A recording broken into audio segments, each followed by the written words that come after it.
As many of you may know, the National League of Cities has taken on the topic of undoing racism for the entire year. We are hopeful that it will go into the culture of the United States and not be just a year-long project, but actually continue on.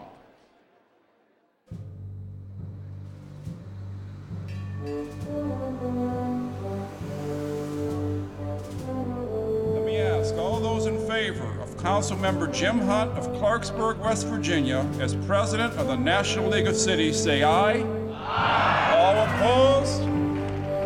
I declare Councilmember Jim Hunt elected President of our NLC.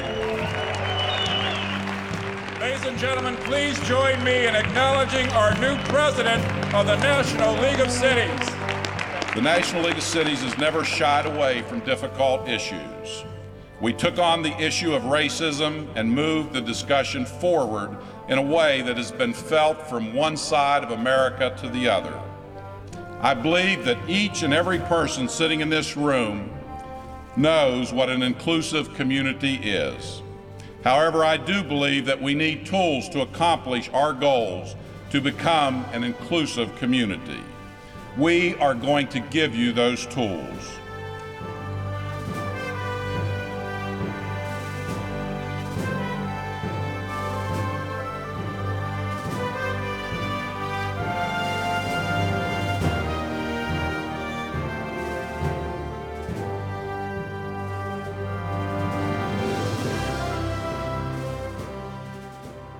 Hello, I'm Jim Hunt, Councilman from Clarksburg, West Virginia, and President of the National League of Cities.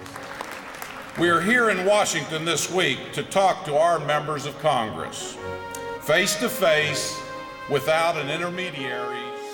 This has been a tremendous year for the National League of Cities. I don't think we've ever had as successful a year of lobbying, of advocacy on behalf of our member cities. We've had great success with the increase in the CDBG that's going to bring benefits to all cities in the United States. Telecommunications is a really important issue where obviously it impacts a lot of different groups, it impacts a lot of people across our country, but there are some unique issues to cities and towns in the telecommunications debate. We're threatened with the loss of possibly some, possibly all of our local authority in franchising our video providers, our cable companies, and it's a very important battle that the League is going to be pursuing this year to maintain that local control. The National League of Cities is very concerned with inclusiveness, and inclusiveness includes immigrants.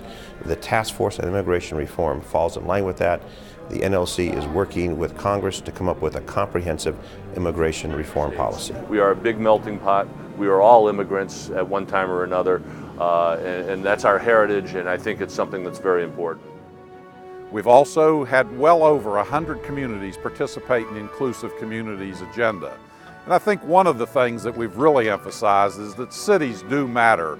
It's the cities that matter because we number one, we solve the problems of America. Anytime there's a problem, it starts at the local level. It doesn't start in Washington, D.C. It starts at the local level.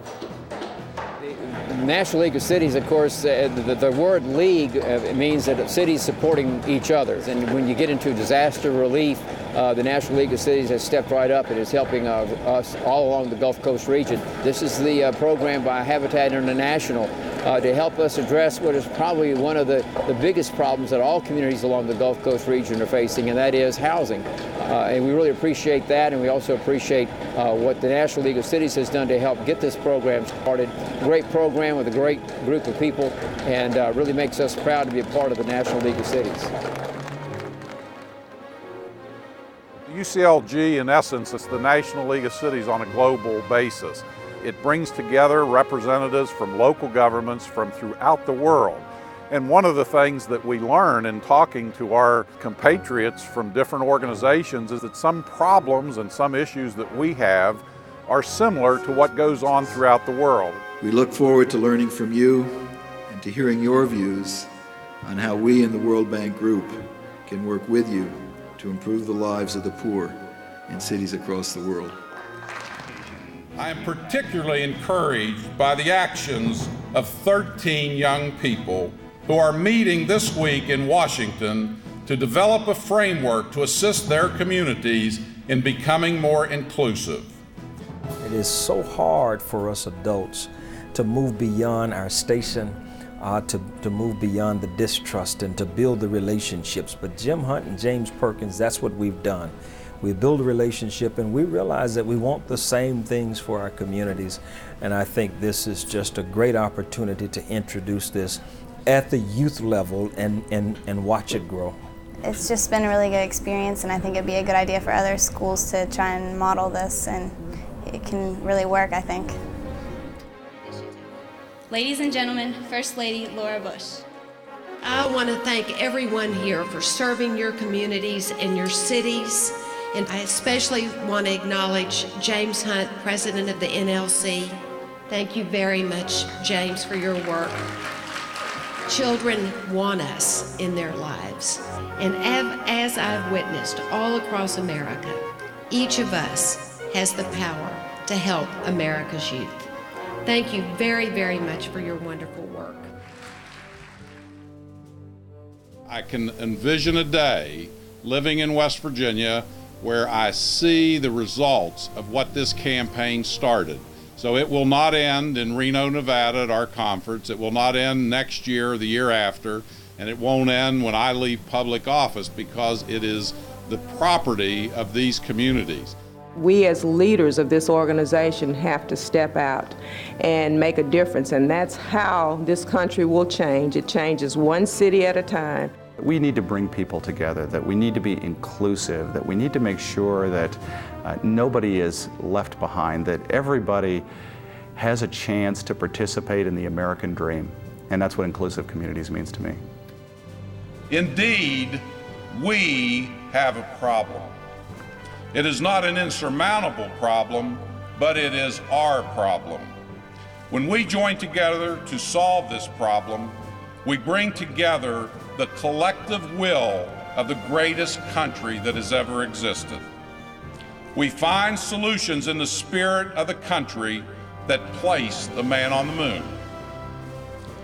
We do have a problem, but we can solve it. I asked each city official to change your vocabulary from us and them to we. We can build an inclusive community, and I ask you to join me in that effort. We will not complete this task, but we can begin.